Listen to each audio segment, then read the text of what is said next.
Lafim-baovao hafa tanteraka kosa indray ny tokona nanomboka androany ireo mpiasan'ny hetra manerana ny nosy fitokonana fanairana izay aritra 2.70 ora izy ity etsy an-daniny kosa nefa ireo mpiasa eo anivon'ny fahadiseranana dia nilazany tokona afaka 8.20 ora. Mikatona avokoa ireo birao fandoavan-ketra manerana ny nosy noho ny fitokonana izay ataon'ny mpiasan'ny hetra. Samba ny vonoroso tamin'ny fitokonana ireo mpiasan'ny hetra raha ny fantatra.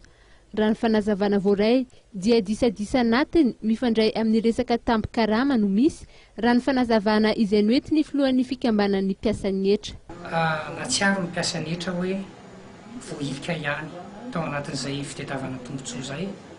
Tampo-karama angamba malazalaza anazy misimisy kokoa satria raha toa ka nisy tampo-karama azon'ny departemanta hafa tato anivon'ny ministera izay décret nivoaka tany amin'ny faraparan'ny taona 2021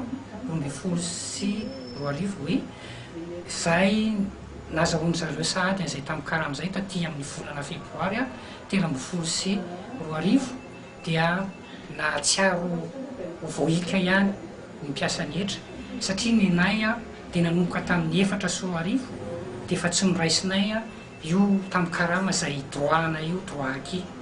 Raha ny voalaza dia efa nisy ny digana marona rahana ny alohany nanapahakevitra mikasika ny fanaovana fitokonana raha tsy laza fa tsy ny fitadiavam-baolana teo amin'ny dinika ny fanaovana tamin'ny DGI, ny SG ary ny minisitra. Mazava ho azy fa misy fiantraikany ny fikatonan'ny birao fandoavan-ketra manerana ny nosy.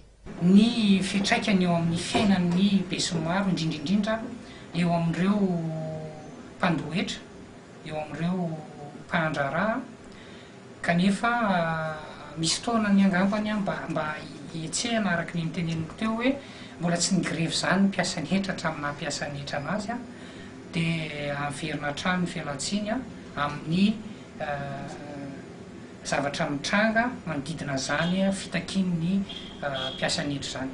Mitovy amin'izay fanefanany tampo-karama izay antsoin'izy ireo hoe droaky ny fitakiana izay ataon'ny mpiasa eo anivon'ny fahadiseranana izay nametraka préavis teo anivon'ny ministeran'ny tedi-bola sy ny volany maraina teo manambara fa iroso amin'ny fitokonana izy ireo afaka 4.20 ora. Mbola tsy naneho ny heviny mikasika an'izay kosa ny tompon'andraikitra voalohany eo anivon'ny ministera.